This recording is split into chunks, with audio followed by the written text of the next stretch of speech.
of the International Criminal Court, the ICC at The Hague, issuing arrest warrants for Israel's Prime Minister Benjamin Netanyahu and former Defense Minister Yoav Gallant for war crimes committed in the Gaza Strip.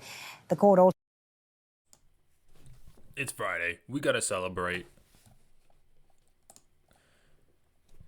Donald Trump has won the presidency. The Republicans have won the Senate. The Supreme Court is stacked with conservative judges. However, we need to take our W's when we can get them. And Netanyahu having an arrest warrant sent out for him by the International Criminal Court is a huge W. So, it's a Friday. We're going to have fun today. We're going to go down the whole list of dubs that we've gotten this past week, and specifically like Thursday and Wednesday.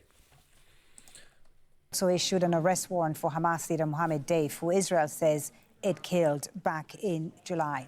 The ICC accuses Netanyahu and Gallant of war crimes, including using starvation as a method of warfare and crimes against humanity, such as murder, persecution, and inhumane acts. The court says Netanyahu and Gallant knowingly deprived Gaza's civilian population of food, water, medicine, and fuel.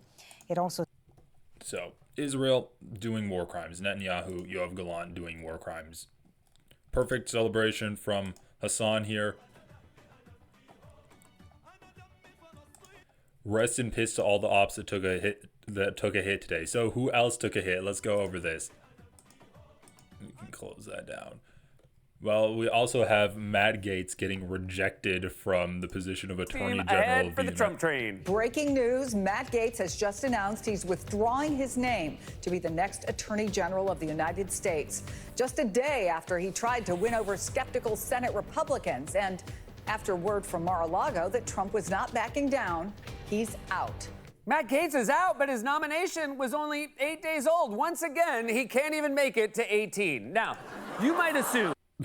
Okay, it's a cheap shot there from Seth Meyers, but again, we got to take our W's when we can get them. Donald Trump having relationship issues with Elon Musk. They should probably go to a relationship therapist so they can fix all of that out. What else happened that we can talk about to celebrate? Well, apparently Dan Saltman, the man who has been instrumental in leading the campaign of hatred against Hasan on Twitch and trying to get him banned, got banned off of Twitch. So I don't know if he was streaming there, but he wanted to talk with Asmongold. That's not happening. Look at this website that Dan Saltman made. Dan Clancy's Twitch is an anti-Semitic hellhole. That's the name of this website. Email us tips about Dan Clancy, and then you can just scroll through here and you find all of these random stuff that's like attacking Hasan. The Fox News article. Twitch now includes the term Zionist. Streamers facing massive ad revenue drops under Clancy's leadership. Even more racism from Twitch's top political streamer. So this guy, Dan Saltman, is a joke, and he got banned for extreme harassment. Hello, Dan Can't Stream. Twitch is committed to keeping our community safe for everyone, and as a part of that, we require all users to ensure that anything shared on their account abides by Twitch's terms of service and community guidelines. Based on a review of your activity or content, we have issued a global suspension on your account. Due to the severe nature of this violation, or the fact that you've incurred multiple violations, your access to Twitch services is indefinitely restricted. Reason: extreme harassment. Focusing your conduct on intimidating, degrading, abusing, or bullying others. Examples of violative conduct include, but are not limited to, asking multiple streamers for sexual favors via chat or whispers, repeatedly or pervasively targeting other people with sexual solicitations that are clearly unwanted, devoting your stream towards maliciously raiding or harassing others. Where this violation occurred: on stream or VOD, content creation date January 1st, 2001, 000 a.m. UTC. Suspension length indefinite. So Dan Saltman is gone, and people are focusing on the fact that the content creation date was January 1st, 2001, 000. Obviously, that's not the single piece of content that Dan Saltman got banned for. He got banned for harassment. It's this thing, and it's this last thing: devoting your stream towards maliciously raiding or harassing others. And he has straight up said that that's what he wants to do. We can try to find a clip here. So this is Dan Saltman straight up saying that he wants to do a harassment campaign. Fucking little weasel rat. I mean, it's okay because I'm doing the same thing. See, this is what you guys don't get. This is what you don't get. You don't play the game. You don't play it strong enough. You're over here like, Dan, do not bring up that he went to a brothel. Yes, it was raided, but in the end, they didn't find enough crimes to shut them down. He has no issues clip chipping me, okay? He's fine doing it. Why the fuck would I not do it in return, okay? He wants to, like, do out of context fucking clips at me. You know what? That's fucking 420 blaze it. Let's go. YOLO. Do it. Because you know what? There's not that many clips of me that you can take out of context. There's a few, but I got a lot that I can do for you. I'm winning this battle. So you know what? You got my approval. Let's do it. Out of context battle, fucking you go first. Right here, with this one right here. This fucking little weasel rat. So, yeah, he is doing a harassment campaign against Hasan, and he got banned because of it.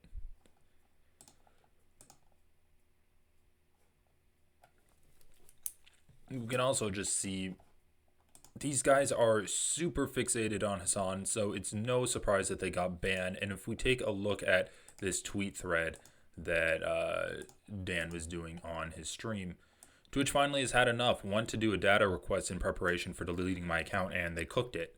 No surprise, DJ Clancy and at Twitch are complicit with anti-Semitism. So, blaming anti-Semitism for him getting banned. I was expecting this for a while. Broadcasted 24/7 instructions how to do activism against Twitch. I'm surprised it took this long. Yeah, directing a harassment campaign and saying that we should take clips out of context and send it against Twitch is him directing, broadcasting instructions on how to do activism against Twitch. This guy has an insanely overinflated ego, and he knows that he's lying, though. Of course, with all my reports, as all of yours, they are instantly marked as no violation found. Let's go, Egypt. Don't know what that means. This is a world where Hasan can broadcast terrorist propaganda, commit unadulterated slander, and call for 9/11 version 2. This platform is a joke. So, once again, the clip of Hasan saying that he can't wait for 9/11 2 is when he found out that the United States was doing a nuclear agreement with Saudi Arabia. Saudi Arabia infamously helped orchestrate the first 9/11 in 2001. So, Hasan, that was a joke. Hasan's not advocating for 9/11 2, and actually he's pushing against that idea because the people that want to arm Saudi Arabia with nuclear weapons are unironically kind of setting the groundwork for a terrorist state, Saudi Arabia. I mean, United States is a terrorist state as well, but like the Saudi Arabia's done a terror attack on us before. This was a manual ban, no email, nothing shows under appeals. Twitch is starting to feel heat. Welcome to the appeals portal. We have a reason for the ban. Extreme harassment is the most effing based way to go. Never even heard of this before. I mean, don't a ton of people get banned for harassment? I won't stop organizing against Twitch's anti-Semitic policies. I'm honored to be free of their TOS, and I will not stop working with Congress or the media. So what is he talking about when he says anti-Semitic policies? What he's talking about is, I found clips of Hasan talking about a Jewish person, and he said that the guy's a bloodthirsty pig. Thus, Hasan is anti-Semitic. Hasan said that he can't wait for 9/11 2. Thus, Hasan is an Islamic extremist. If you aren't banning Hasan, then Twitch is anti-Semitic. Then Twitch is allowing extremism to occur on their platform. So he is essentially doing a harassment campaign against Hasan underneath the guise that he's targeting Twitch. And it's complete bullshit. Strange, I don't see ad streamer bans reporting this. So does this mean no expose with Asmongold since you can't have banned streamers on? Seems a little extreme. It's kind of telling you the section where the violation occurred said on stream or VOD when you don't even stream on the platform, lol. At Twitch, get your shit together. Why did you spend January 1st, 2001 creating a Twitch account instead of warning people about 9/11? The violation was in 2001, January 1st, 2001. So obviously, if you are doing a harassment campaign, they're not going to have a single point where you violated the terms of service. And I guess they needed to have that, so they just put in the most generic number possible, which was January 1st, 2001. We can also see I mean, let's just take a bit more of examples of Dan Saltman being a complete harassing bastard, pretty much. We have this example from Dan Saltman, posted by Asmongold's community, because we all know that Asmongold is a wonderful, liberal, enlightened centrist man. So again, I don't know where Dan Saltman is actually doing these streams, if he's streaming on Twitch or if he's streaming on YouTube, but he's clearly streaming or making videos here. And yeah, like if he is streaming on Twitch, then Twitch has a right to ban him. He openly admitted that he knows. You know, let's pull it up on stream. What I know. I think we should. This is the brothel. I'm gonna rewind There this. we go. By the way, the brothel thing is crazy because he openly admitted that he knows. He openly admitted that he knows. You know, let's pull it up on stream. What I know. Okay, so he is streaming that. I think we should. This is the brothel. There we go. Hell's Angel brothel raided by 900 officers, say the German police. Tax and custom investigators swoop in on Artemis, Berlin's biggest sex club. This is where Hasan said that he had sex with a prostitute, as authorities allege that women were exploited and possibly trafficked. More than 900 police, tax and customs investigators have raided Berlin's biggest brothel, charging it linked to the Hell's Angel biker gang, and making 6 arrests. They detained 2 managers of the so-called nude sauna club, Artemis, and 4 madams in the raid, in which they encountered 117 sex workers and more than 100 clients. Prostitution is legal in Germany, but police charge that the 4-story brothel complex constituted a brutal and illegal system that severely exploited dependent women. Suck a dick, Hasan. I ain't fucked no prostitute at a place that got raided for fucking human trafficking. You have, pervert ass fucking old fucking motherfucker. Okay, so he says that he's going to do a harassment campaign against Hasan using out-of-context clips, and then he backs that up by using an out-of-context clip. They were fucking raided for tax evasion, basically. Like, he's saying, like, it's fine. They weren't raided for sex trafficking, but it doesn't matter. I'm just going to keep lying about it. Okay. I just read the article, dog. Why don't you pull it up? So. Oh, that's a good point. Let's pull up the article. So Dan Saltman says, I just read the article, dog. Why don't you pull it up? He's not taking it out of context. He read the article. Let's pull up these articles. What do we got here? Germany trafficking, mass police raid on Berlin mega brothel. So this raid happened in 2016. This article was written in 2016. What does the BBC News article say pretty much in the immediate aftermath of the raid? 900 police officers have taken part in a raid on one of Germany's biggest brothels in Berlin, making 6 arrests over alleged human trafficking and tax fraud. The operation follows months of investigation into the Artemis brothel. Brothel managers are accused of evading some £17.5 million or euros in social security payments since 2006. Prosecutors allege that the staff at Artemis were forced to pretend to be self-employed to avoid the payments. Police say the raid was conducted in cooperation with customs officials and tax fraud investigators. Germany legalized prostitution in 2002, creating an industry now thought to be worth approximately 16 billion euros per year. So-called mega brothels are common, attracting tourists from neighboring countries with stricter laws and sex workers from Eastern Europe. The number of prostitutes in Germany is thought to have doubled to 400,000 over the last 20 years. And that's the end of the article. So what does the article say? They were raided for tax evasion, basically forcing their employees to classify themselves as independent contractors. Same exact thing with Uber, same exact thing with like the UFC, where there's this classification dispute. Are they independent contractors? Are they employees? Of course, the employer wants them to be like, they want to be able to pay them like independent contractors and give them the lack of benefits that independent contractors would receive. However, they want them to be like exclusive to them like they would be employees. So they want to have the control over them as they would have employees, but they don't want to have to pay the like social services that comes with full employeeship. If we take a look at the Artemis brothel Wikipedia article, so Artemis is one of the largest brothels in Germany where prostitution and brothels are legal and widespread. The wellness brothel opened in Berlin in September 2005, a 4-story building complete with a pool, 3 saunas, 2 cinemas, and with room for up to 70 prostitutes and 600 customers.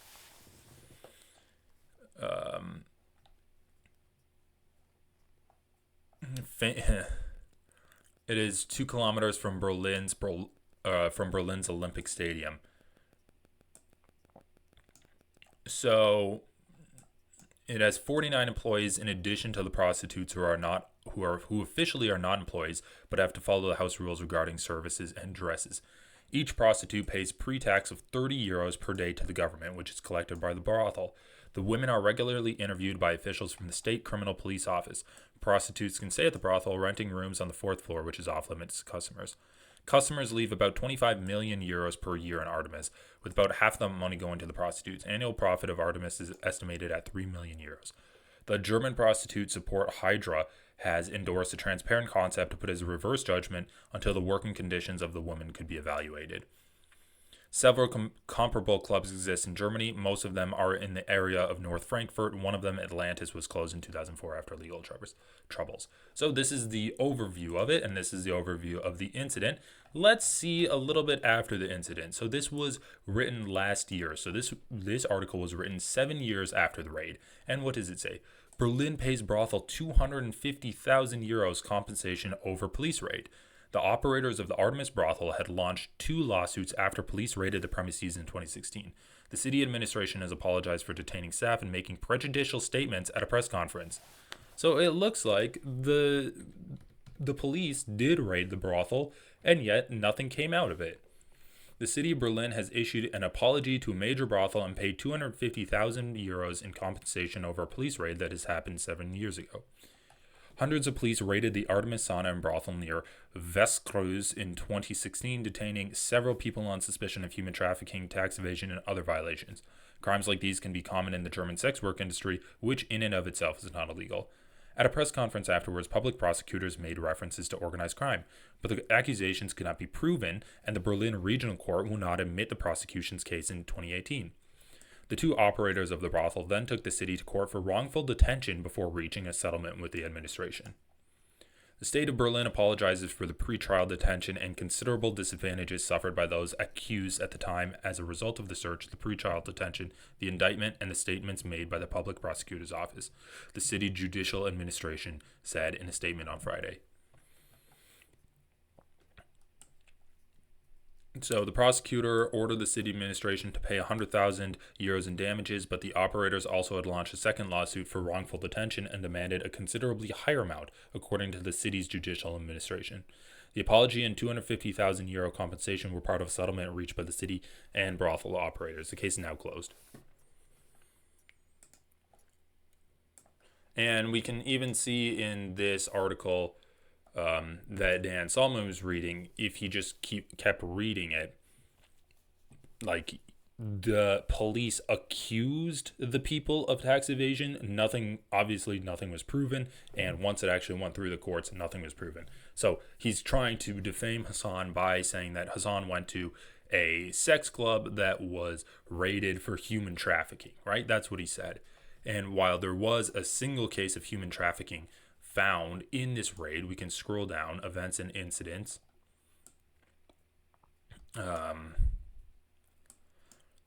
One of these women had talked to the police about her abusive pimp, a former professional football goalie who would be convicted of trafficking, coercion, and extortion, and sentenced to 7 years in prison in October 17. So one of the women that were working in the brothel, which again have a weird classification, they're not exactly well, I guess they are technically like independent contractors. They're not employees of the brothel.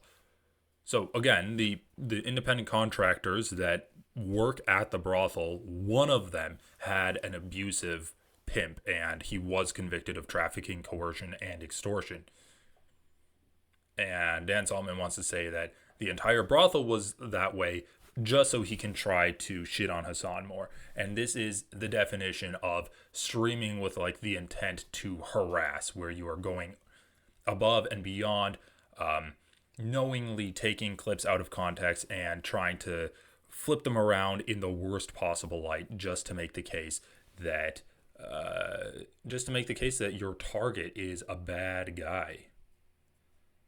And we can read some of these articles. We can read some of the comments on this because, like, Dan Saltman did kind of get called out for this in some of these cases. Actually, I guess they're not. To everyone thinking this is about tax evasion, Google what happened to Al Capone and how they got him. So what's funny about this comment is, yeah, you can Google the Artemis brothel, and with Al Capone, he was guilty of tax evasion, and so they did arrest him for that.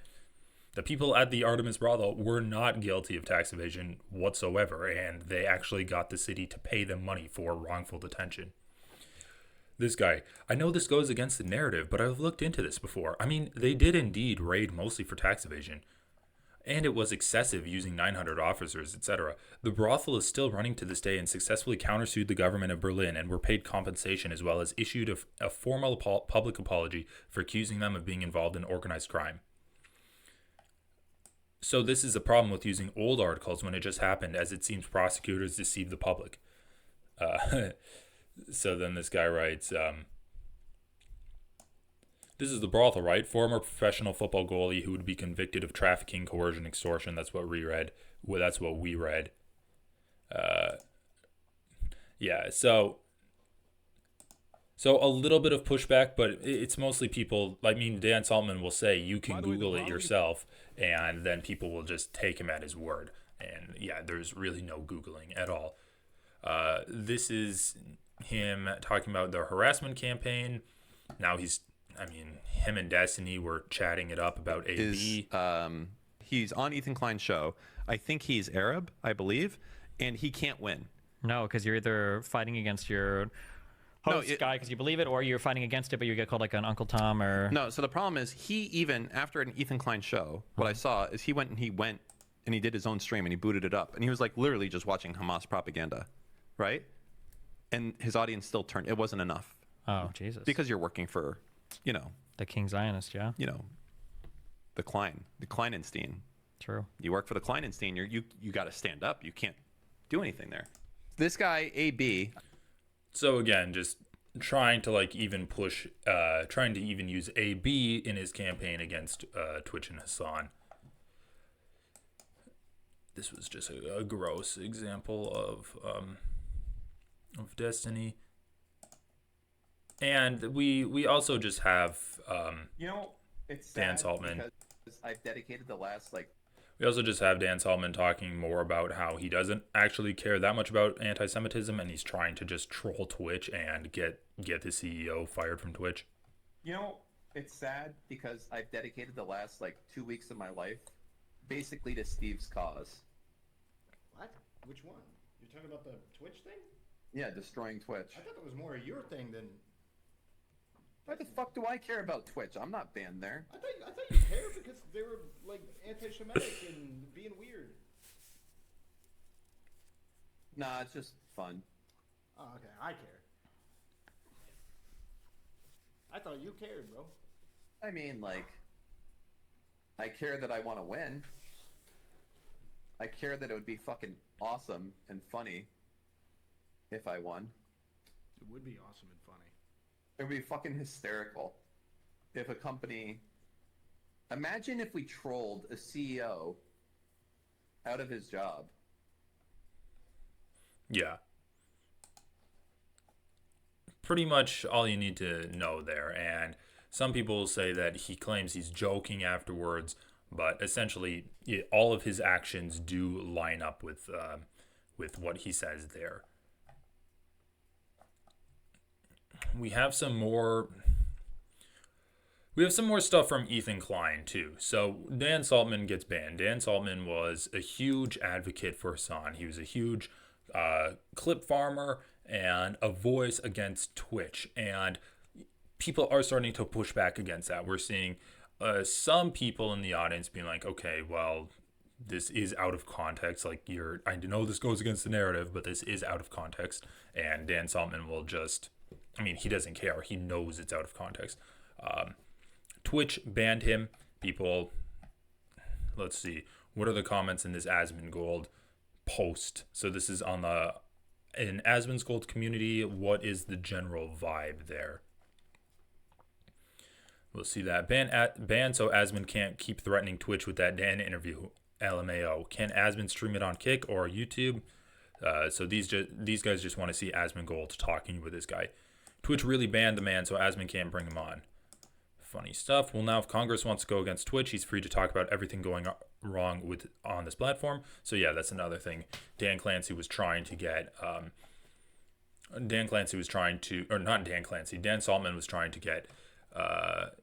get like Congress involved with this. And have a whole like congressional hearing on anti-Semitism in Twitch. He got banned for extreme harassment, whatever they mean with that. Might be some excuse to get rid of him for now. Let the Streisand effect begin. He wasn't aligned with the old new anti-Semitism trend. Asmon should just stream on YouTube for the interview with Dan. So they just want to see their favorite little buddy streaming on YouTube, which, you know, that's fair. But it is just funny. It is just funny that Twitch says it's because of harassment. Dan Saltman says that he is harassing Twitch. He is harassing Hasan. And yet these fucking, like, these dumb little guys can't put two and two together. The reason he's banned is because of harassment. He says he's doing harassment. And they're like, well, they just want him to not talk with Asmongold. Which is funny. Speaking of Asmongold, let's watch an Asmongold video now. Asmongold has been making some real red-pilled content, and it's been kind of fun to listen to because I think he's just a guy in his dirty ass room, like spouting off some half-baked ideas into his camera. It's extremely important to know what people are actually thinking rather than having a manicured, curated, and censored view of the world that immediately take an authoritarian stance trying to tell you what. COVID is what really started building up that resentment, and then that resentment finally boiled over and people were able to express it when I believe Elon Musk bought Twitter. Because before Elon Musk bought Twitter, there was almost no avenue on social media that you could actually speak your mind and give like a honest opinion on things besides maybe 4chan, right, on Poll. And so besides that, you couldn't really... So what's funny about that part is he's definitely talking about being bigoted, right? Speaking your mind, there's no place on the internet where you can speak your mind and not get banned. Okay, well, what kind of talking are we doing here? What kind of speech are you trying to put out? And that speech that he's talking about is being bigoted. So it's funny that he uses the terms speak your mind as I want to be able to put down minority groups. That's essentially what he's saying. We could have only done that on 4chan now. But now that Elon Musk took over Twitter, we can do it on Twitter. Really say what you think. You can't say it on Reddit. You can't say it on YouTube. YouTube is probably the most the most liberal with that. You can pretty much say almost as much as you want, but YouTube does still have a lot of restrictions, more so than Twitter, for example. You can't say what you want on Facebook. You can't say what you want on old Twitter, and basically all of these social media platforms that people used were used as basically tools to compel speech and to suppress people's thoughts. And I think that if you just take a step back and you think about this from an abstract, I think that you need to come to the realization that people don't like being told what to think, they don't like being told what to say, and they don't like being told that, and they don't want to be told what to do, right? I mean, at the end of the day. And so anybody who's trying to take... So what's funny about this is, once again, Asmongold doesn't really understand what he's talking about, and he's either lying to himself or his audience, and probably both. Asmongold says that if you can't be racist on Twitter, Twitter is telling you what to think as a poster, as an Xer. That's not true at all. They're just saying, don't fucking be racist. Don't be bigoted. You can post what you think as long as what you're saying isn't harmful to other groups of people. That's essentially it. It's the exact same thing with harassment. You can criticize someone, but when you do a harassment campaign against someone, that turns from what could regularly be good faith criticism into an act of harm against that person. Same with being racist, same with being sexist, transphobic, like advocating for people to get murdered, advocating for people's rights to get taken away, making jokes about going back to the plantation or slavery, or like talking about or threatening sexual violence on people. That is pretty much hateful language, and essentially platforms do not want that kind of language because it will drive away users and thus advertisers. So again, social media companies are capitalistic. They are not idealistic at all, but they've made the calculation that if they get rid of racism, which drives away users, they can maximize profits. Getting rid of racism does not tell you what to think. They're not saying that you have to. I don't even know what Asmongold would be saying here. They're not saying that you have to like the Star Wars movie because there's a black character in it, because there's a woman character in it. They're not saying that. They're saying don't compare the black character to like a monkey. Just don't make those posts. Don't say that you'd rather see the woman character be pregnant and you want to like sexually assault her. Don't do that. And that's too far for Asmongold. In his worldview, if you can't say that you want to, or if you can't say that like women don't belong on TV or something, or in video games, that'd be a better example, then that's social media platforms telling you what to think. And this level of analysis is what's missing from a lot of guys like Asmongold, who do talk about grievances that a lot of people have, but they focus on the culture war, and that's where they stay. Their biggest, baddest person in their mind is the authoritarian left, where they tell you what to believe, and if you don't believe that, then they try to cancel you. He doesn't understand that his biggest issues with people are like the capital owners, and if there wasn't this incentive to maximize profits with everyone, then maybe there would be people that, aren't so hateful, or they're not so insistent on banning people and trying to like maximize the amount of advertising that they can have. I mean, just look at Elon Musk. He took over the platform, made Nazis powerful on the platform, essentially, like algorithmically boosted Nazi content, and his profits are going into the tank. There's thousands of people leaving, advertisers leaving. Like, this is an example of someone who is rich enough where he kind of can break out of that capitalist mindset, even though he's still trying to maximize the amount of money that he can get out of it by making users pay to algorithmically boost their content, and getting like weirder and weirder advertisements, like fucking Tim Pool advertising on Twitter. So yeah, what I'm saying is Asmongold is not focusing on the right enemy in this scenario. In his mind, it's like the pink-haired, woke social justice warriors that are saying, if you don't like the new Star Wars movie with Rey and Finn, then you're racist and sexist and you should be banned. What he doesn't understand is that it is like the capitalist class that is making life shit for everyone.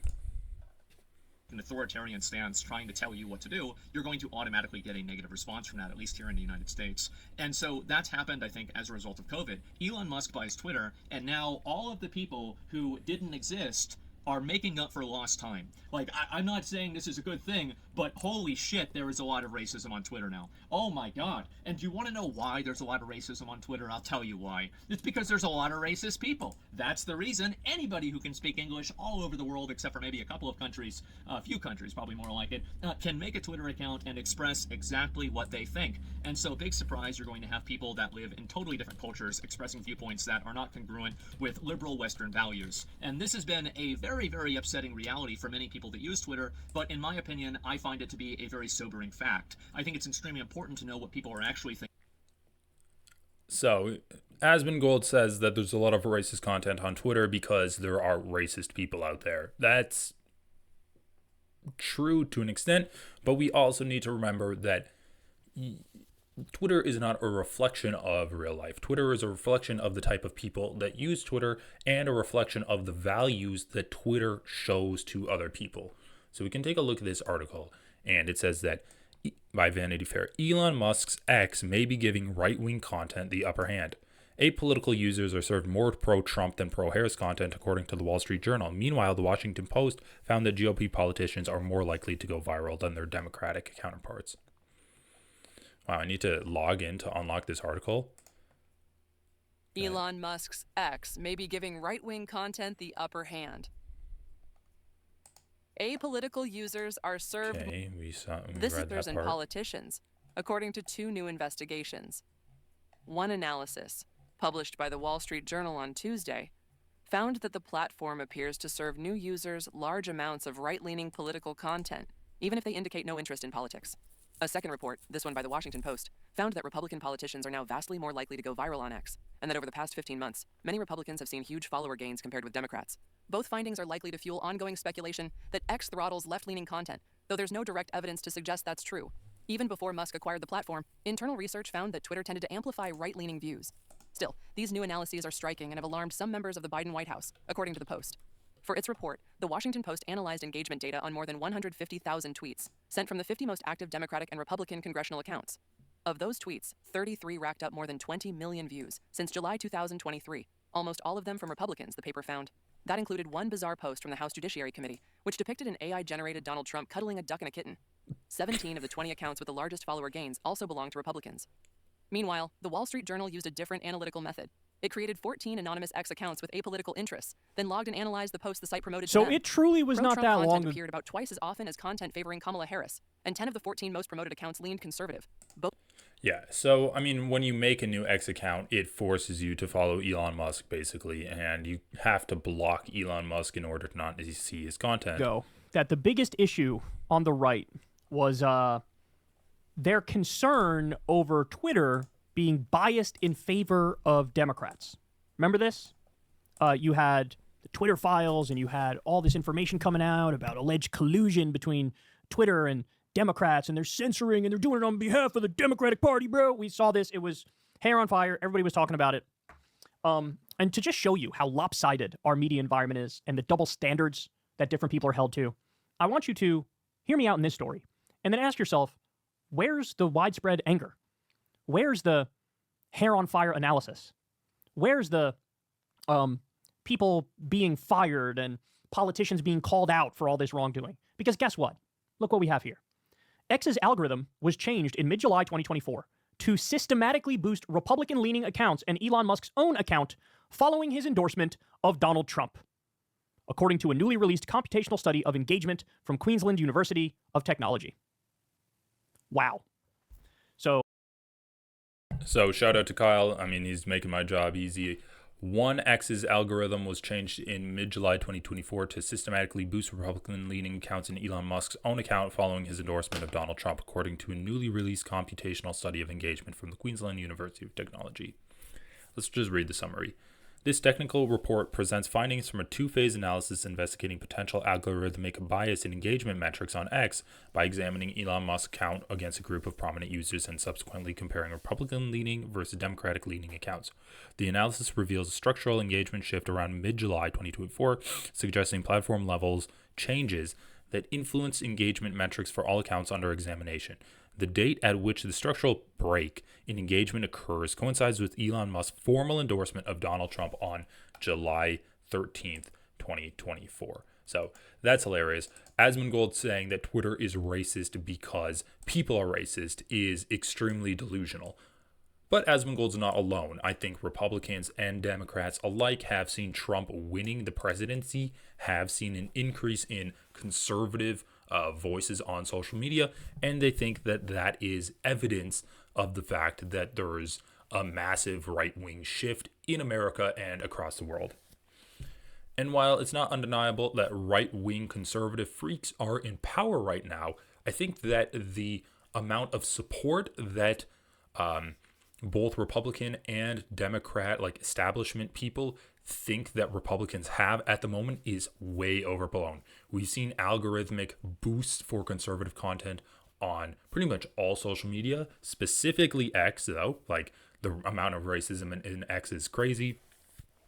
And Donald Trump won the presidency by like 1.4%. That is the lowest amount that anyone has won the presidency in the last, in this century at the very least. That's in terms of the popular vote. Obviously, Donald Trump did well in the Electoral College. So there's not that many conservatives that are like, Donald Trump didn't win by that much, actually. And a lot of the people that voted for Donald Trump don't actually support him. They just hate the Democrats, which is completely fair. But Asmongold's narrative that he's trying to weave here is false. Rather than having a manicured, curated, and censored view of the world that immediately shatters whenever you introduce it to actual reality, which is what I think happened with the 2024 election. I think that people imagined this was going to happen because all of the celebrities said this was going to happen, all of mainstream media said this was going to happen, and then the day comes and it's actually something totally different. And I think that what this has really happened is that people are pushing back. I just have to say it's not totally different. All of the major polls were predicting the election basically at 50-50 coming into the election, and it was like 51 to 49 for Donald Trump. Or no, it was like 50.5 to 49.5 for Donald Trump in terms of the results of the election. So when Asmongold's saying the mainstream media is lying to you, sure, people will narrativize that, but the polling that's coming out of that was exactly spot on. And you do need to remember also that Republicans usually outperform polls by like 2 percentage points simply because of the way that we have this system set up. Like, they've rigged it in their favor. I mean, especially the Electoral College, right? But yeah, the polls were pretty much spot on this election season. Against basically there is a false god of authoritarianism that a lot of people online have prescribed to. They have been worshiping this false god. And I think that they are doing that because their other previous gods were determined to be false. There's always the quote of God is dead from Nietzsche, but that's only half of the quote.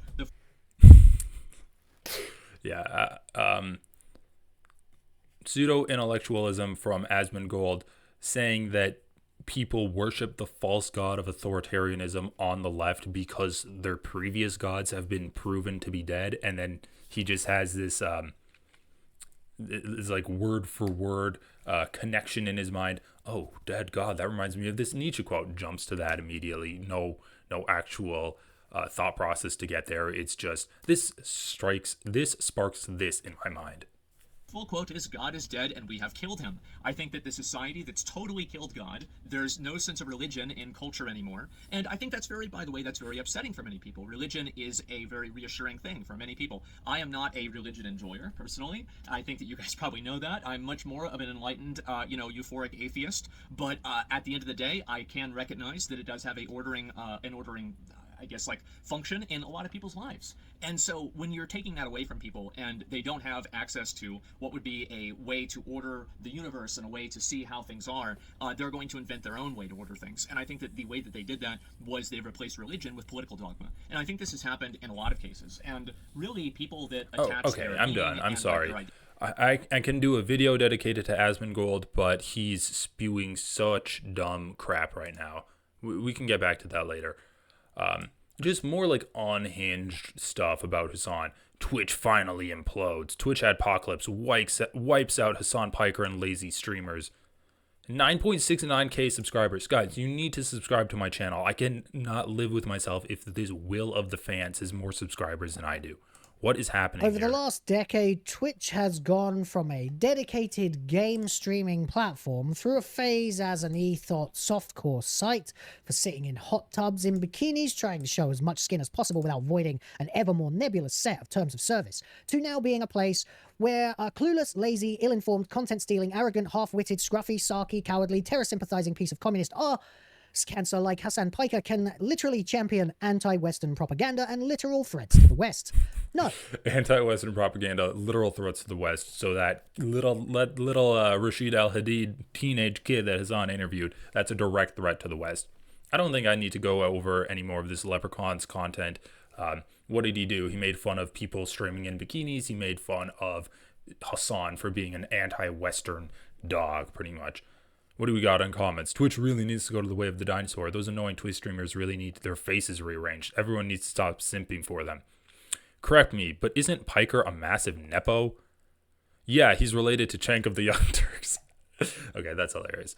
So anyway, guys, come on. This guy has almost 10,000 subscribers. You gotta subscribe to me. and just more stuff against Hasan.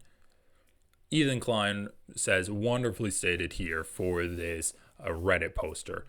And what does the Reddit poster say? It's crazy how Hasan's community takes himself so seriously. LMAO. They live in an echo chamber of fervent superiority that everyone else can see is cringe and actually psychotic. They're gatekeeping a genocide right now. That is what they're doing. If you aren't cool enough to sit at their table, then you don't get to be against the genocide in Palestine. People like that are the biggest obstacle to Palestinian emancipation right now. They look and sound like effing freaks and make their cause sound unimaginable and unrealistic, even hateful. If they really wanted to help the people of Palestine, they only want to use their suffering to virtue signal about how morally and intellectually superior they are. They don't actually give a F about human lives. Then they would collaborate and compromise with more communities that want to help. So pretty unhinged take here, and Ethan says wonderfully stated.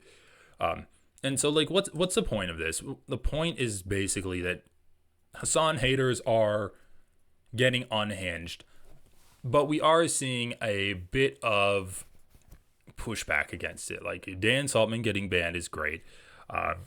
Again, we're going to try to keep this a positive streaming day. So Dan Saltman got arrested, great. The guy that Ethan Klein said was a great guy, Yoav Gallant, he got an arrest warrant sent out or the International Criminal Court sent out a warrant for his arrest for war crimes. What else here? Frogan and the people on the Arabs podcast got unbanned today. And I mean, we're also just seeing more pushback against like this unhinged Hasan stuff. So this wonderfully stated, if we can take a look at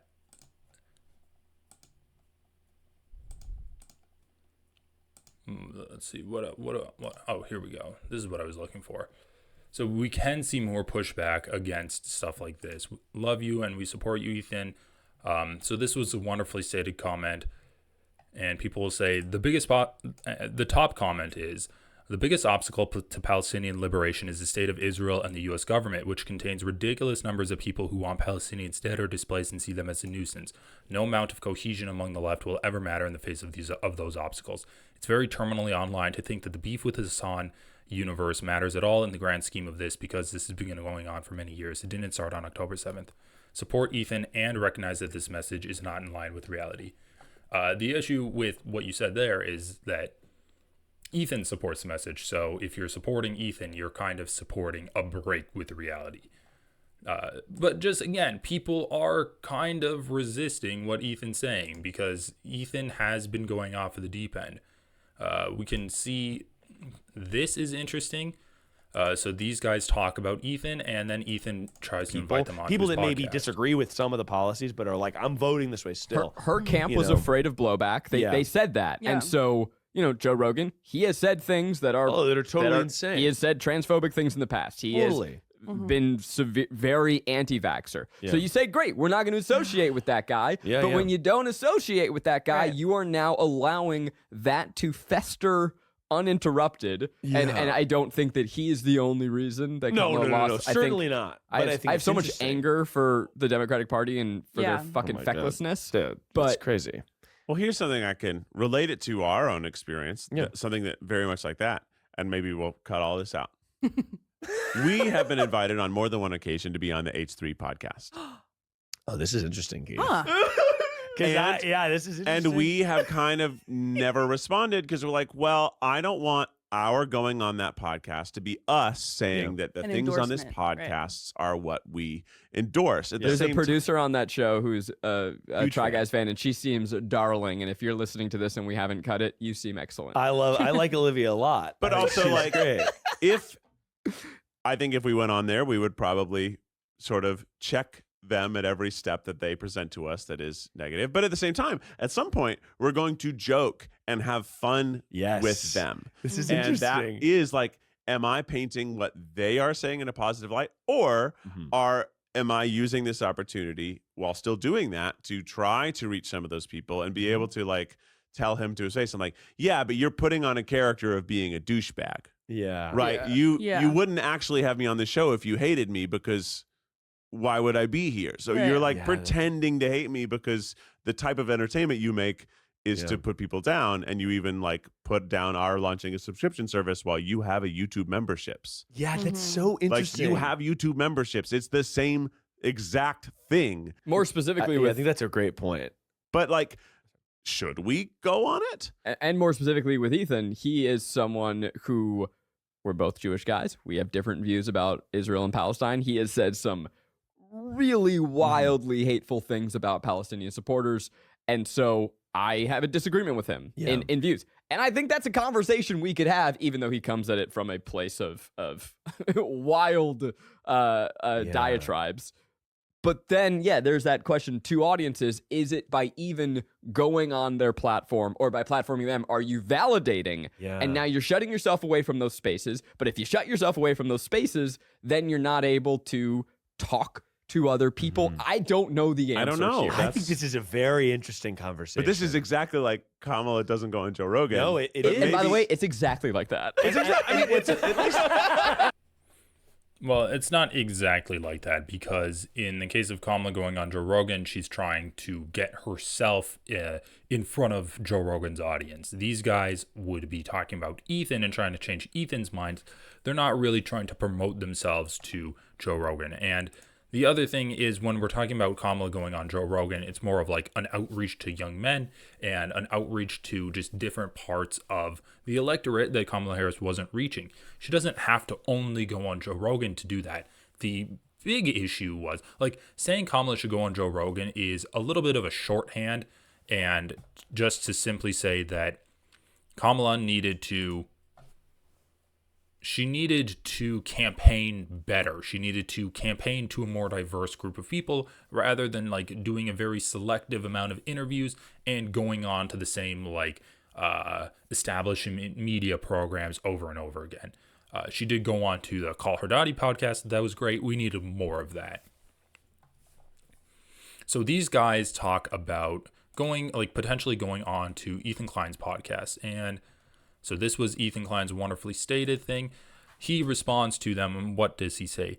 1, I think it's nice they didn't just call me crazy and dismiss me outright.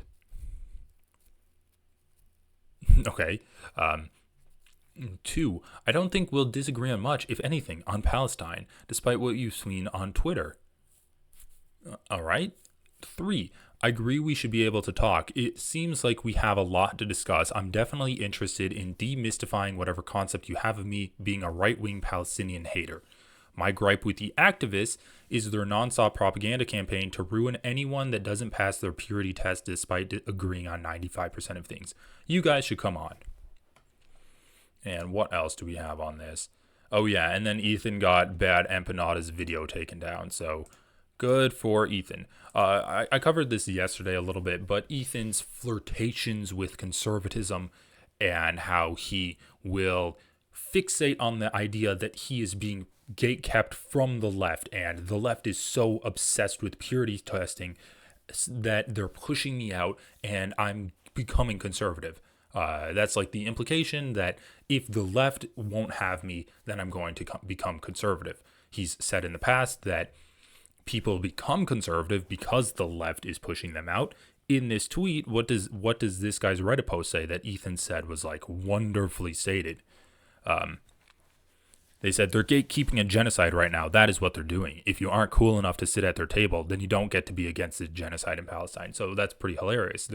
This guy is saying that if these progressive people won't accept me 100% and like clap and applaud when I enter the room, if they're not going to like suck my cock, then they're not making me not be able to be against genocide. So if you're not going to be if you can't be against the genocide, then you're going to be pro genocide. Is that essentially what this person is saying? These people aren't allowing me to be against the genocide. Since when do you need someone's permission to be against the genocide? That's the biggest issue with me. That's the biggest issue for me with this post. This person is complaining like, Mom, the kids weren't letting me be against genocide, so I sat at the pro-genocide table instead. Get offline, brother. Get offline. If you're beefing with people on progressive platforms, and then you're like, oh well, I guess I don't belong there. I'm just gonna go with these right wingers that are pro genocide, or you could go offline. It's not the end of the world. You do not need to be universally accepted by leftist progressive people all the time in order to feel like you belong there and you can have a valid opinion. You can do whatever you want. It doesn't even matter. So Ethan talking about like he wants these guys to come on, which I think is a good sign, because more specifically I think that's I was worried that Ethan was going to be like go on to this conservative bend, endorse that Fox News article, go after like more and more conservative guys that are giving him ammunition for Hasan, because that is the pathway he's going down. He started off with some pretty personal and seemingly good faith criticisms of Hasan. And then when Hasan refused to talk about it, he just kept getting weirder and weirder, digging deeper into the bag of Hasan bad that conservatives and people like Destiny were able to supply to him. What's interesting to me is these guys are talking about the H3 audience. We can take a look at the effect that Ethan's had on his channel with his like crusade against Hasan. In the last 30 days, he's lost 40,000 subscribers from his channel. You can take a look at the dip here. Something happened in, I guess this was around October 7th, right? May 2023. And then in January 20, and then right here, they lost some subscribers. It went back to normal, flattened out, and now it's on a downtick. And you can see like the total subscribers weekly. I guess this is like by a week. I don't really understand this this little graphic, because it makes it look like they're just losing subscribers every week, which I don't think is completely accurate. If you look at the monthly gained subscribers, oh wait, no, they are losing subscribers every week. This is the 0, so they only gained subscribers at around May 2023. That's only when they were gaining subs, and then they've been losing it for over a year straight. That's crazy. So how many subs were they at? So they were at 2.82 million, and now they're at 2.8 million. So they've lost about 200,000 subscribers over the past... Wait. No, they lost 20,000 subscribers over the past month. What's over the years? Live subscriber count, future projections.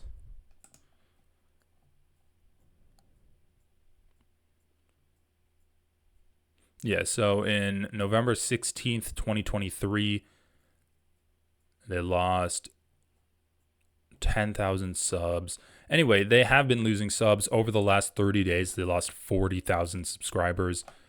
So this channel is having a demographic shift in terms of who's watching it. Ethan has been pushing away people that were amenable to Hasan's point of view, were amenable to people like the Majority Report, even Vosh. There was like a crossover of audience there, and they've really pushed those people away. At first, Ethan said that he is open to criticism and just like it's important to him, so it's fine if you want to leave a comment. And now he's saying, if you feel like that you don't want to watch his content anymore and you're saying move on or leaving critical comments of me, then you can just leave. And like banning people out of the comment section, banning people out of his Reddit.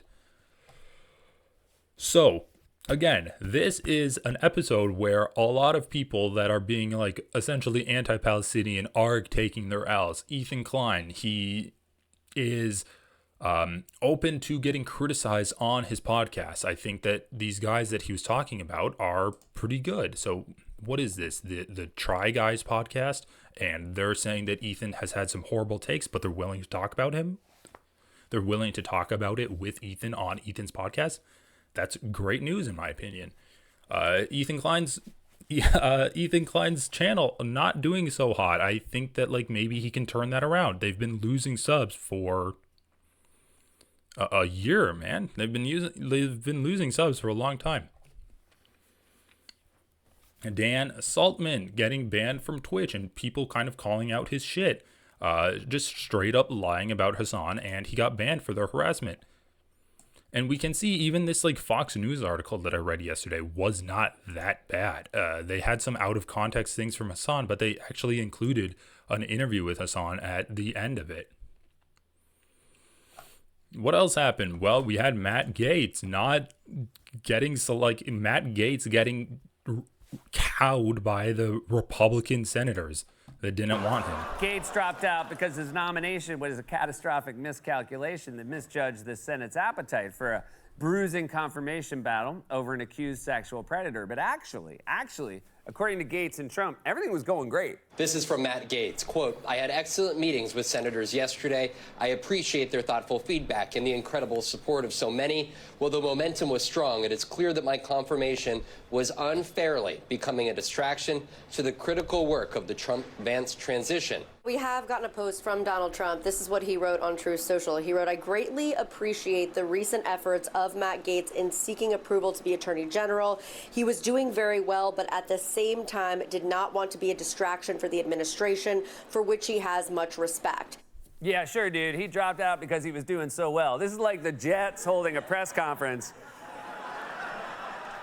to say they have plans for Super Bowl weekend. Yeah, we'd love to come, but we have a wedding. We can't miss the wedding. Guess it didn't take us long to get back to the Jets. Gaetz was... Okay, so I don't want to get copyright clipped there, but Seth Meyers, pretty funny stuff. Man, some crazy shit on... I mean, is it just me, or are the Hasan haters getting more and more unhinged? What is this? This guy's saying, mirror, mirror on the wall, who's the biggest R word of them all, Hasan Piker, and doesn't do anything? I mean, Destiny gets called out for liking that Fox News article on Hasan, and kind of embarrassing there. What does he respond with? Hasan isn't progressive, though. He's a tanky socialist. So Destiny does this stupid fucking tweet, and this guy says, liberal is super excited for Fox News' attempt to deplatform a progressive streamer. Hasan isn't progressive, though. All right, let me try to do my Destiny impression. Hasan isn't progressive, though. He's a tanky/socialist. That might have been Ben Shapiro. How is this your comeback? Anyway, I feel like Destiny's getting worse. Dan Saltman definitely got worse. I love seeing Ethan opening himself up to criticism. And I do think that, like, I don't want to revel in someone's downfall, but I do think the loss of subscribers is kind of heartening to me, because it shows that people aren't really willing to put up with pro-genocidal shit coming out of Ethan's mouth. And the other thing that I love seeing is these fucking Zionist newscasters getting called out for their bullshit. So let's check this out. A bannable offense. And just one more thing. Ethan's community has changed so much that this is the title of this clip that someone in the H3 subreddit said. Hasan is again contributing to the blurring of the line between anti-Zionism and anti-Semitism. He calls Dana Bash, Jewish CNN anchor, okay, honestly, I didn't even know she was Jewish, a fascist and demonic Zionist because she was concerned about rising anti-Semitism, and even specified she was supportive of pro-Palestinian protesters. I disavow this statement, as I am a loyal soldier for Twitch, and I do not want to get banned so I can continue being an outward critic of the Israeli state and the things that the Israeli state does. Okay? You should not say it in the chat either. You will get reported. But the reality of the matter is, Dana Fash is a fascist. That's it. Zionism is a fascist ideology. Whether it's guns in schools or... Why are you calling her Dana Fash? Because she's a fucking fascist. 100p. That's why. Dana Bash is a an unimaginably fucking rabid dick rider of Israel. Okay. All right, let's skip to the clip. Hi, my name is Liz Holzman. I'm a member of this community, and I want to tell you that I'm really upset. Okay. At what I perceive to be the conflation. Okay. Of anti-Semitism. This is not true, and that is very anti-Semitic, and that is very. Okay. At what I perceive to be the conflation. Okay. Of anti-Semitism. This is not true. So she says, I'm very upset at what seems to be the conflation between anti-Semitism and Zionism. And this is very not fair. That is anti-Semitic, which it is true. If you are saying that my political ideology represents all groups of a certain ethnicity, then you are getting people prejudiced against that ethnicity, and you are just lying. Like if I claim to be someone who's talking about all white people, and all white people believe that you should put mayonnaise on your bread and eat that before you go to bed every night, that's like pretty stupid, and it could be hard. It's not even as bad as saying that all white people need to move into like Egypt and reclaim their ancestral homeland in the Fertile Crescent. That's essentially what Israel's doing, right? That's what Zionism is.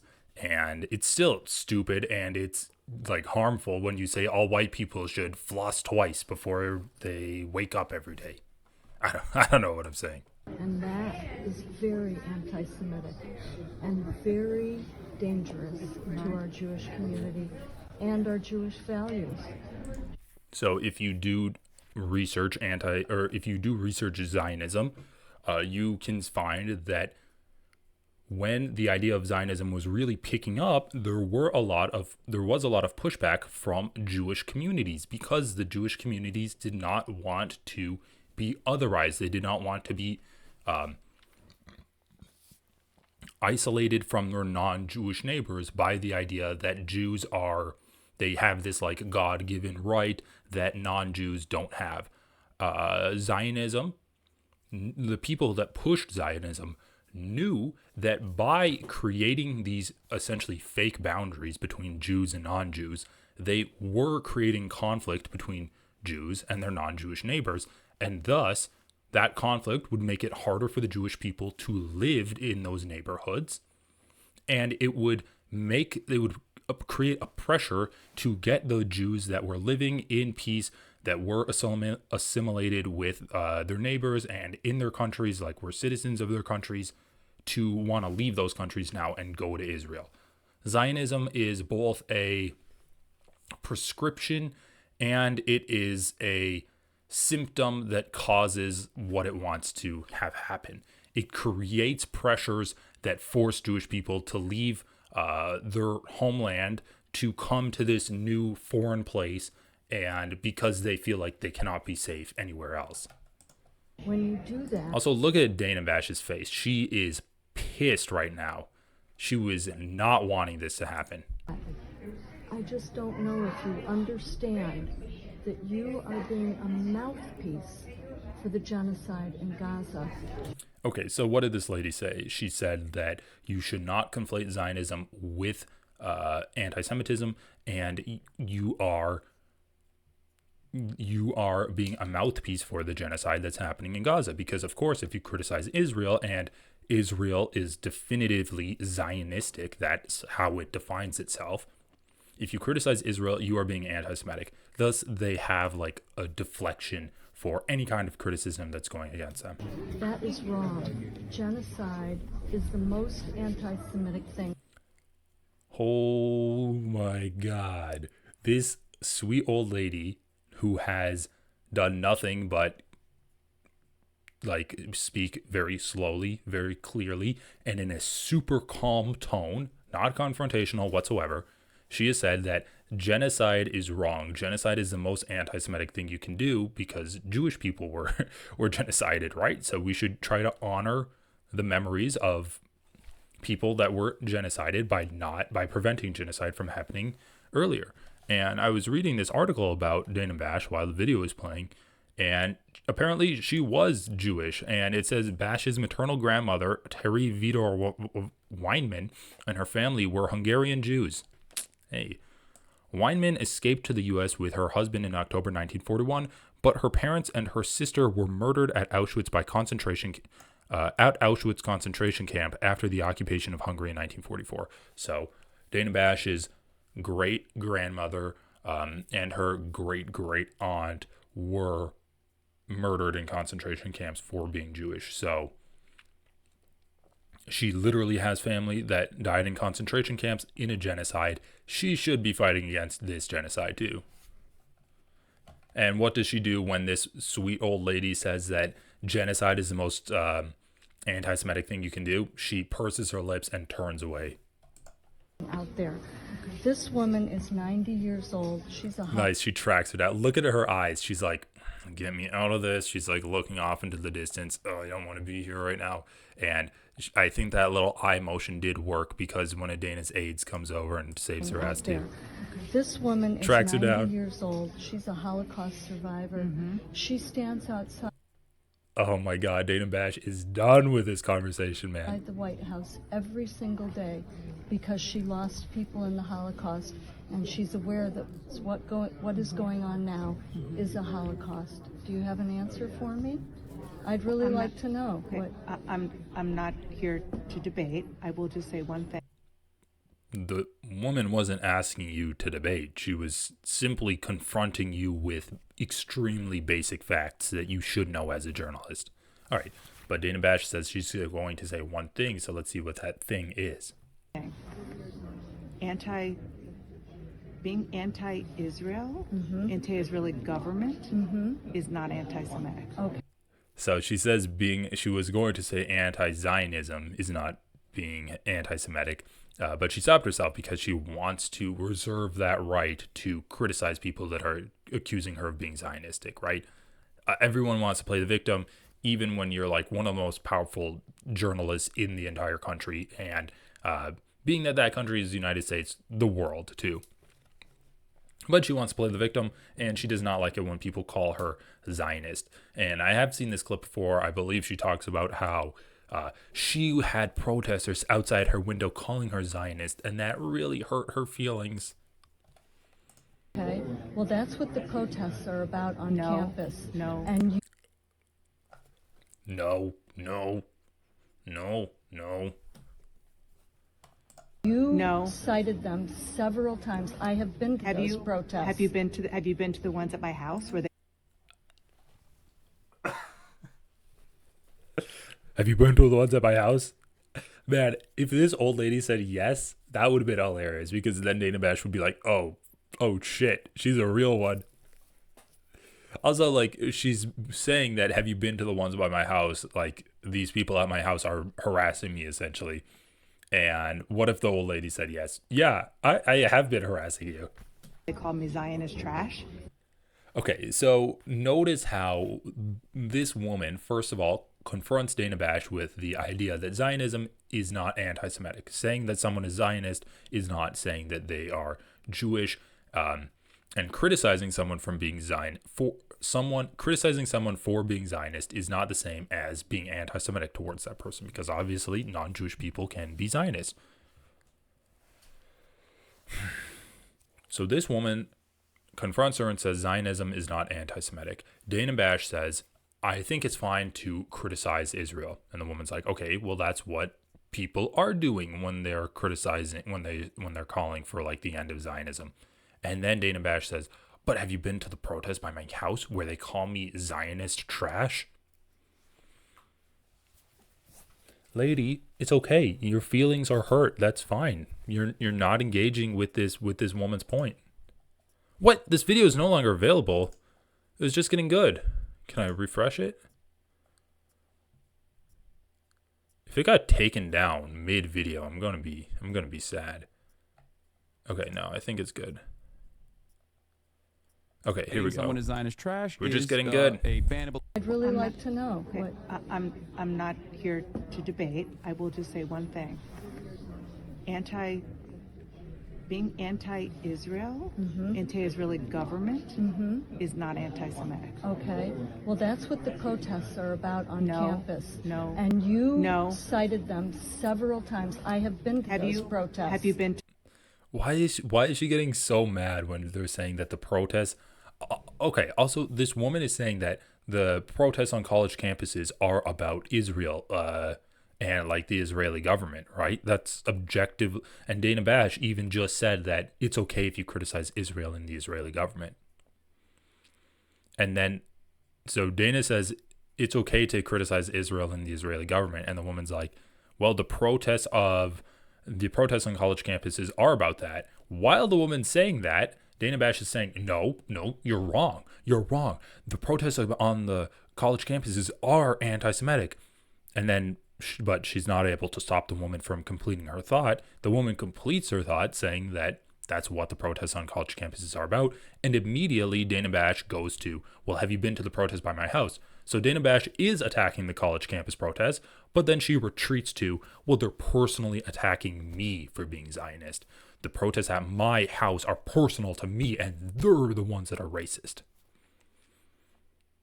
Then why are you attacking the college campus protest? Why are you saying no to this woman when she's talking about the college campus protest? Why bring up this if the discussion is the college campus protest? Dana Bash is not a genuine person. She is a shill for the Israeli government and the American government.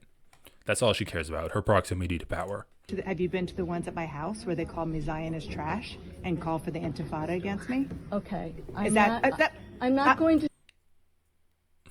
Man, well, okay. Dana Bash wasn't lying. She really wasn't here for debate. She wants to be able to say stuff, and she does not want this red-jacketed woman to be able to say anything. Single out the extremists. You talked about the protests on campus.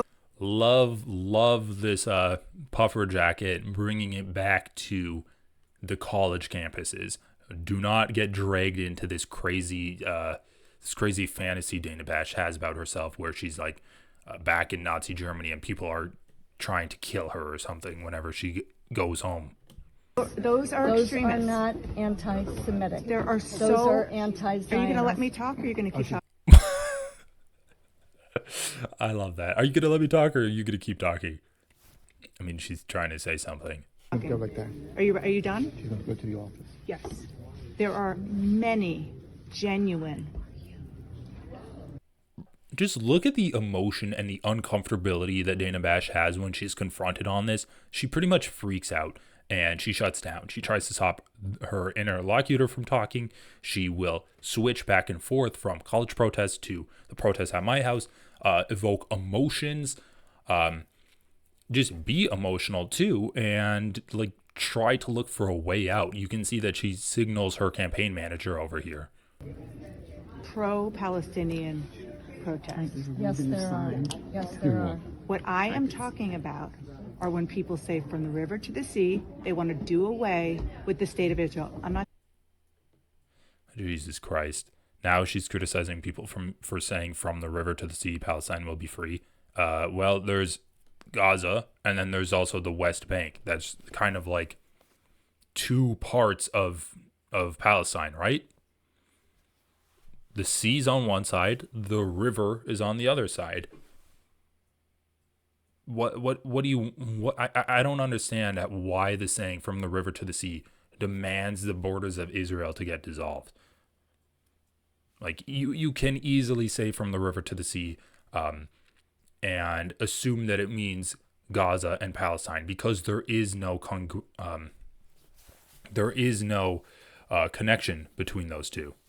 So, like, how else are you going to say? When they come to my house and go to other places. Except that the Likud government says from the river to the sea.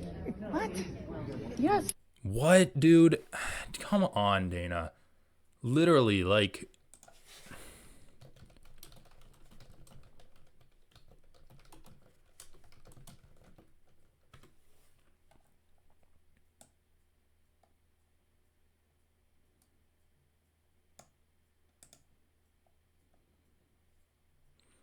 Oh,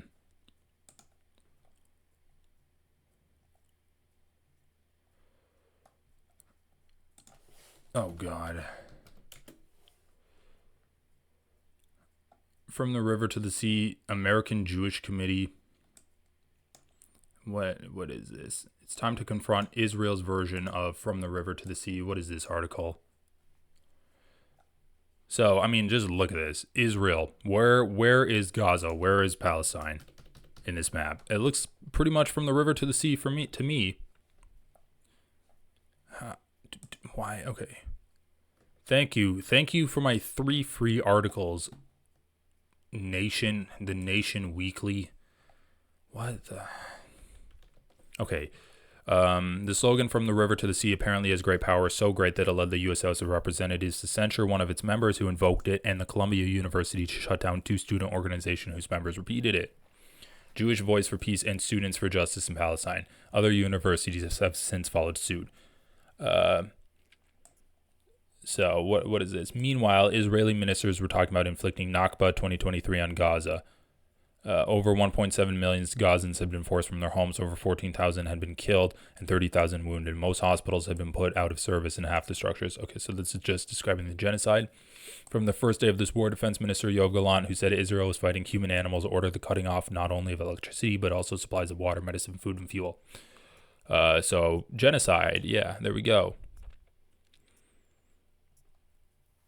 So the more to the river to the or more genocidal stuff. So the crowning irony regarding claims about the hatefulness of such a phrase, one university administrator described it as genocidal, is that this idea is far more than a simple slogan where Israel is concerned. Rather, it captures the reality Israel has imposed on Palestine since 1967.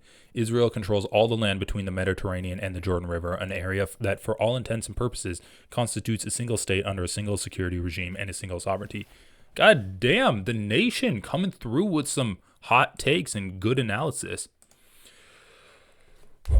The drive to establish the greater land of Israel is the central ideological goal of the Likud party, which has dominated Israeli politics since 1977. The commitment to greater Israel was enshrined in the basic laws of the Israeli state in 2018 when the Knesset passed the Nation State of the Jewish People law.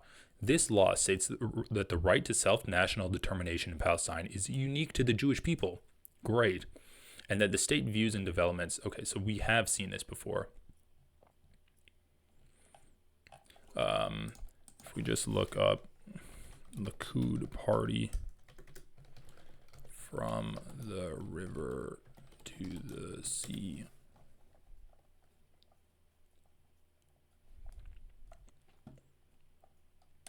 What is this? And thecrimson.com.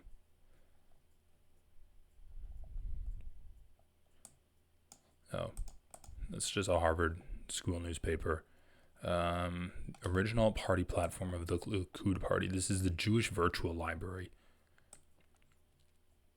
So, the right of the Jewish people to the land of Israel.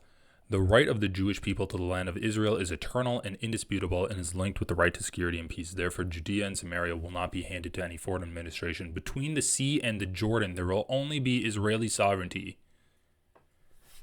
Wait. What is this? This is the original party Okay, so literally in 1977, they were saying between the sea and Jordan, there will only be Israeli sovereignty. So, yeah, the Jordan River and the sea, that's pretty much it. And they're saying only Israeli sovereignty can exist. They're not even saying from the river to the sea, Palestine will be free. First of all, that does not imply that Israel is destroyed. It simply implies that Israel no longer has control over Palestine, over the West Bank, over Gaza. These fucking genocidal freaks, the Likud party, is talking about how only Israel will have sovereignty between the river and the sea. So that is straight up genocidal. And yeah, I encourage you to do your own research on this. Obviously, Dana Bash hasn't done her own research on this. She is a fascist, genocidal freak. And she is refusing to educate herself on anything that she's talking about. Extremely disgusting stuff. Okay. All right. We're talking about are when people say from the river to the sea, they want to do away with the state of Israel. I'm not done. When they come to my house and go to other places. Except that the Likud government says from the river to the sea. What? Yes. Okay. All right, we're going to excuse... That's Okay. Love seeing this fucking freak getting called out like this. Again, we're trying to be positive today. We have Ethan Klein having a turnaround, losing subs. Dan Saltman getting banned. Matt Gaetz getting, like, fucked in the ass. Love seeing that. The CNN host said something so disgusting and so shameful and so pathetic that in a world that made sense, she would be forced to come out and apologize or lose her job. That's how bad this is, what you're about to see.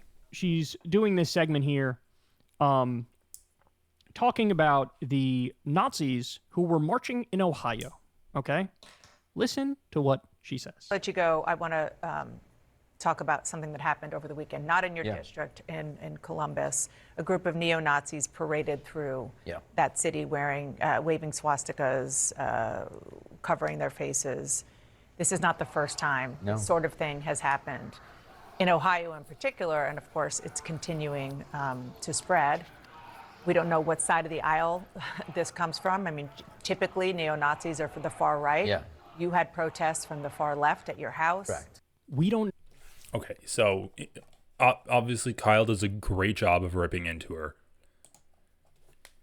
This is the exact same thing that we're seeing with Ethan Klein. If you are getting yelled at by the left, then nothing is too much from the right. Dana Bash gets yelled at by this sweet old lady.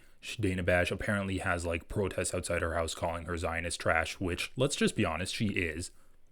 Dana Bash has consistently called out college campus protests, saying that they're being anti-Semitic. And now she sees a straight up neo-Nazi march in Ohio and she says, we don't know which side of the aisle this is coming from. Usually Nazis are conservative, like far-right extremist conservatives. I mean, it's not like Nazis threw socialists and communists into concentration camps and famously beat the shit out of them and killed them when Hitler was coming into power. It's not like their main enemy were the communists, were the socialists that actually wanted to make a material difference to the people's well-being and needs in Germany. I mean, I'm not even going to get into the parallels between the conservatives, like the conservative fascist party rising to power in Germany, and the conservative fascist party rising to power a few weeks ago in America. I'm not going to get into that right now. But Dana Bash is doing a great job of running propagandist defense for these conservatives. I know that you've had protests outside your house. Seems like you're kind of projecting there, Dana. I don't think this guy is saying that the leftists dressed up as Nazis and were carrying around swastika flags. I don't think that that's what that guy's doing. I think that you're projecting your own like wishes upon this man and his situation. She's getting protests from college campus guys, from college students, and people calling her Zionist. She sees Nazis marching and she says, we don't know where they're from. They could be actual Nazis or they could be leftists that are trying to end genocide. And how are they going to end genocide? By dressing up as Nazis. It's really gross. And again, we're kind of seeing the same thing from Ethan, where he's saying that Hasan is basically a Nazi. He's comparing Hasan to a terrorist. He is not really calling out Nazis. He's calling out Dan Bilzerian. That's great. Good job. More of that stuff. But the majority of the smoke that he has is reserved for Hasan and criticizing him. God damn, it feels good closing these tabs. There's one more time.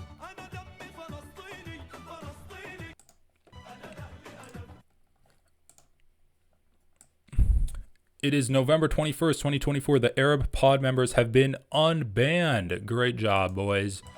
Great job. They're back.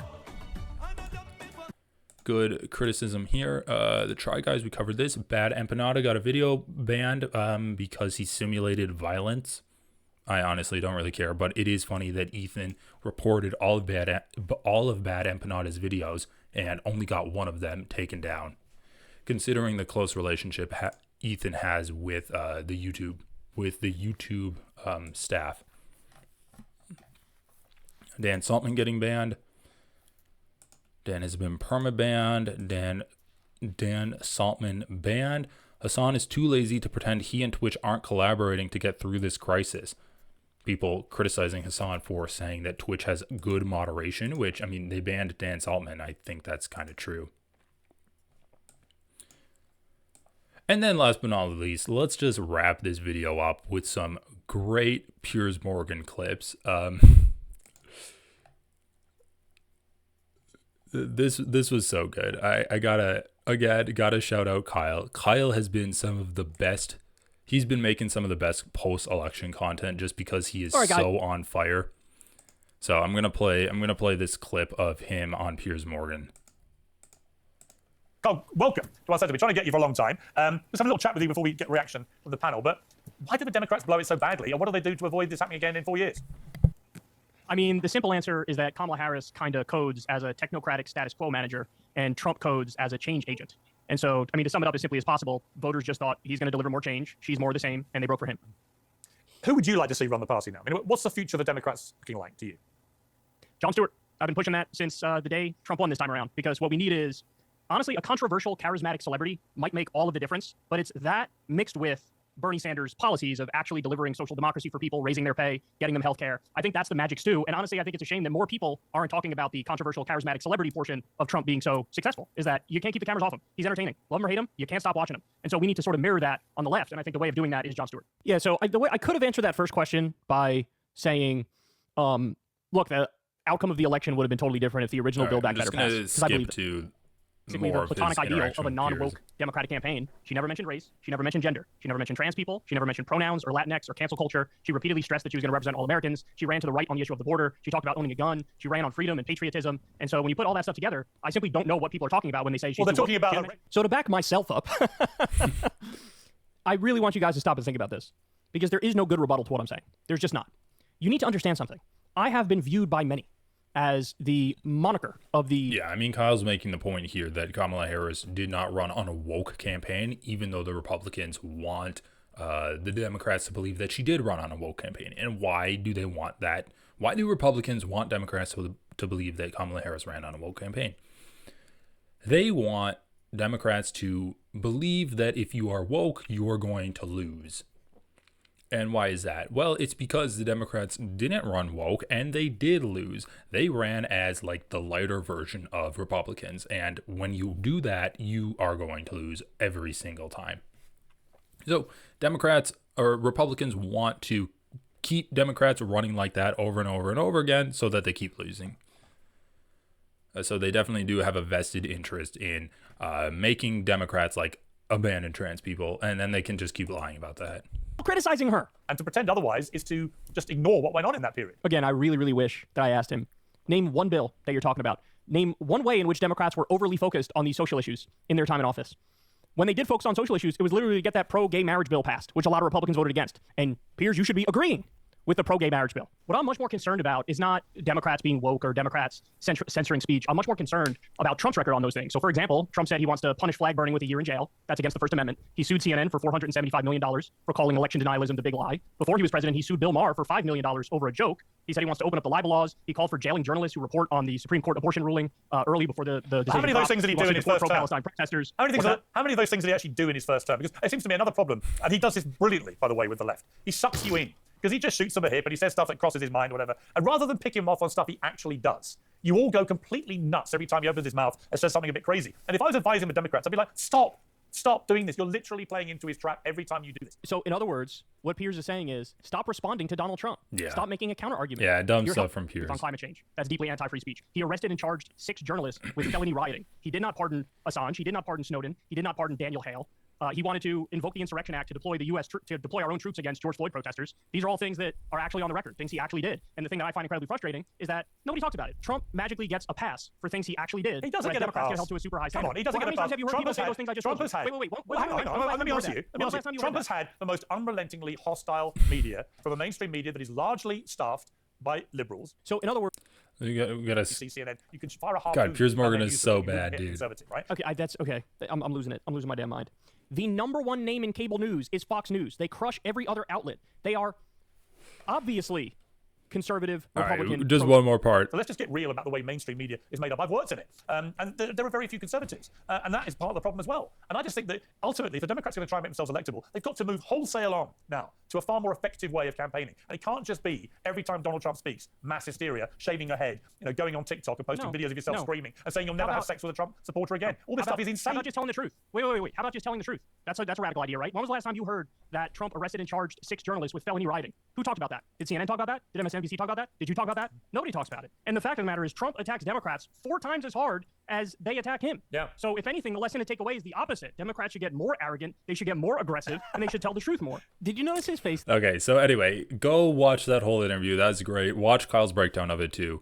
That's why Kyle is so good, because he can get in there and he can just spit facts at you. He'll just jam his fucking fist into your mouth. He'll stick his foot in the door, and once he has that little bit of wedge, he'll just start shooting all of these facts at you, and you will not be able to survive it at all. Let's also, I gotta shout out Emma Vigeland. She was so awesome on Piers Morgan too. Just more crazy anti-trans stuff, and this was a conversation that was like a few years old, and honestly, I thought we were kind of past it, but it looks like it is not dead yet, so we gotta keep defending trans people. Piers Morgan is trying to turn it into a he said, she said. And sexual assault themselves. So apparently it's triggering for her because someone's in the Majority Report regularly, and I'm just that she is basically. And you have to worry about a trans person in your bathroom because they will likely rape you. That is the implication of the framing of this conversation. So we'll start here. This is probably the testiest exchange that Piers Morgan and I had.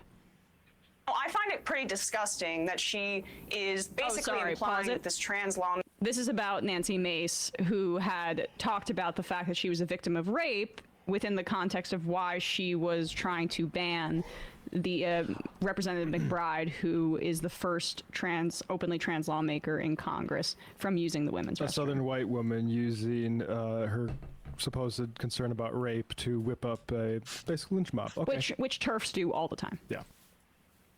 Here about Nancy Mace, who loves a camera in her face and loves attention wherever she can get it. I find it pretty disgusting that she is basically implying that this trans lawmaker, just by being in her presence in the bathroom, may rape her. I do choose to speak up for women's rights. I believe that I do so on my program, The Majority Report, regularly. And I'm disgusted that Nancy Mace has decided essentially to support Donald Trump wholeheartedly, who has been found liable of sexual abuse in court, and multiple of his cabinet appointments, picks, including Pete Hegseth and Matt Gaetz, have been credibly accused of sexual assault themselves. So apparently it's triggering for her because someone's genitalia may be slightly different. All of them. That is something that I have been advocating for. If you are going to push against Republicans, I think there's a pretty strong argument you can make in saying that all of the Republicans are sex criminals. Pretty much every single person that Trump has appointed to his cabinet has had some kind of sexual indiscretion in the past. Matt Gaetz's apparently was too big even for Donald Trump. And there's a funny pattern there. Donald Trump himself has been found civilly liable for rape. He has bragged about sexually assaulting women. Definitely not treated women well in the past and seen them only as sexual objects. Done some Harvey Weinstein shit, like traded sex for favors. And the connections to Epstein are there. The connections to these crazy ass fucking billionaires are there. I think that that's something that the Democrats can really co-opt, the whole idea of elite sex criminals running Washington.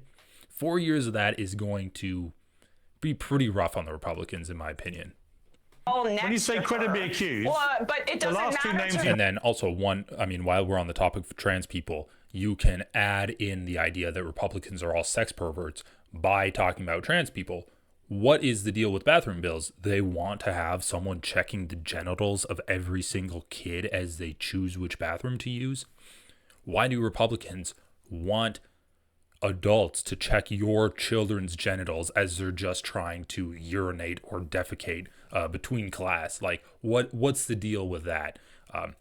And I think that's like a pretty effective way to communicate trans issues to people, because essentially what's like the two biggest issues people have: trans kids in sports and trans people in the bathrooms. Both of those are insane. And at least with the bathrooms one, you can really tie that into like this sexual perverseness that Republicans consistently demonstrate that they have. That Trump has been found liable of sexual assault in court. Piers. Time out. Piers, has Trump been found liable of sexual assault in court with Trump was found guilty in a civil action. Piers is he's such a bitch, dude. Time out. You can't just keep talking. You can't keep talking, Emma. You can't. This is my show, Emma. He denied it, as you know. Found and in case of Gaetz and Pete Hesketh, so the preponderance of evidence went in her direction. Wow. Donald Trump denied that he raped someone, even though he's found liable for it by a civil court. Amazing, Piers. And she's been jump in real quick? I gotta run back Piers Morgan getting triggered by Emma talking over him. It's so good. Accused of sexual assault themselves. So apparently it's triggering for her because someone's genitalia may be slightly different in the stall next to her. When you say credibly accused, but it doesn't matter to her that Trump has been found liable of sexual assault in court. Piers. Time out. Piers. Has Trump been found liable of sexual assault in court with Trump was found guilty in a civil action. He denied it, as you know. Found and in liable, case of found liable of sexual assault in court. Piers. Time out. Piers. Has Trump been found liable of sexual?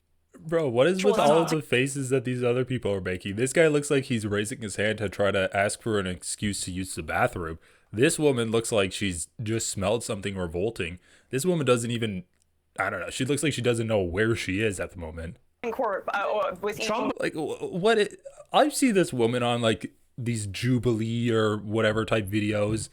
Oh, God, she's so annoying. She's a Republican. Was found guilty in a civil action. He denied it, as you know. Found and in case of Gaetz and Pete Hesketh, so the preponderance of evidence went in her direction. Sorry, can I just jump in real quick here? Because what's great here, Bro, I love how Emma has the ability to cut through Piers, because a lot of times Piers will shut up people. I mean, he was able to shut up Kyle Kalinske at points. Emma just kept bulldozing through it, and she's just like a ship through ice.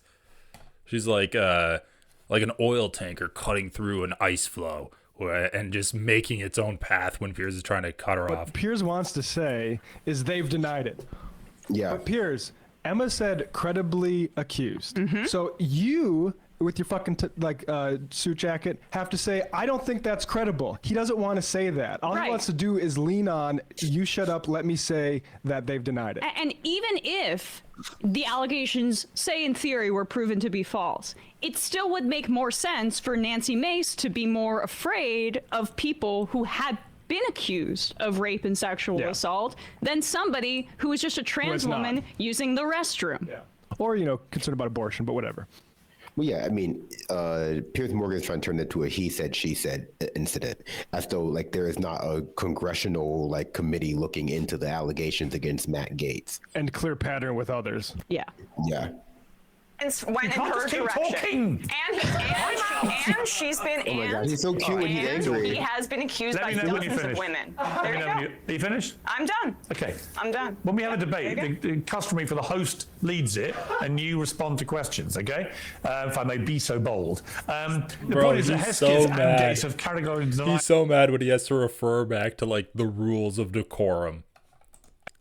Any wrongdoing, and none has been proven against them. In Trump's case, it was a civil action, as you know, not a criminal action. The criminal case against him was shuffling paperwork over an alleged one-night stand with a porn star. So it's not quite how you categorized it. Deborah Lee, let me bring you in here. Has this trans lawmaker been accused of rape? Has this trans lawmaker? No, but actually, if you are a congresswoman, if you're a congresswoman who survives sexual assault, you should be entitled to feel safe in the restroom. The presence of a trans woman in the bathroom. Oh gosh, here in New York, there are a lot of multi-gender bathrooms, and I've gone to the bathroom next to a man. Oh my goodness, Bro, Piers' face. He's like, oh my God, what? Oh, next, you bathroom next to next to me, Piers is like getting a little hot under the collar, man. He's so red. I think Piers has a thing for Emma, honestly. I think he has I do think Piers has like a humiliation fetish. He really enjoys just getting like trampled over. But he wants to make his guests work for it, right? Piers will get on, he'll get all of these guests together, and he gets off on like being the dominant one over them, right? He wants to control the conversation. But when someone rips that control out from underneath him, that does something to him. He's like Emma got him going a little bit. Fearful. What was I going to do with the rest of my life? I mean, if I found you lurking next to me in a men's restroom. I love how Emma says, there's mixed gender bathrooms in New York. Where I live, there's a few clubs with mixed gender bathrooms there too. You can go in and there's like a urinal next to a stall. You're using the urinal. A woman will just walk in and use the stall. It's not a big deal. Emma says there's mixed gender bathrooms in New York. Piers immediately goes to, well, I'd feel uncomfortable if you were lurking next to me. He immediately inserts himself into the situation and imagines him and Emma in the bathroom together. Love that for him. He's having a good time too. I'd feel fearful. Deborah Lee, let me bring you in here. I just think that is. No, keep going. Yeah. I'd feel fearful. Deborah Lee, let me bring you in here. I just think that is a ridiculous accusation, Piers. I didn't make an accusation. It was a statement of fact. I would feel fearful. You would feel uncomfortable? Why would you feel uncomfortable? If you were lurking around me in a men's urinal, damn right I'd feel uncomfortable. Lurking? Bro, okay, I mean, maybe if Piers is talking about how if he's aroused, he's uncomfortable, if that's what he's talking about. I mean, fair play, Piers, fair play. Who's lurking? Well, what else would you be doing there? Is this lawmaker lurking? What else would you be doing there? Going to the restroom. He's a coward. I don't want you going in my restroom. Stick in your own restroom.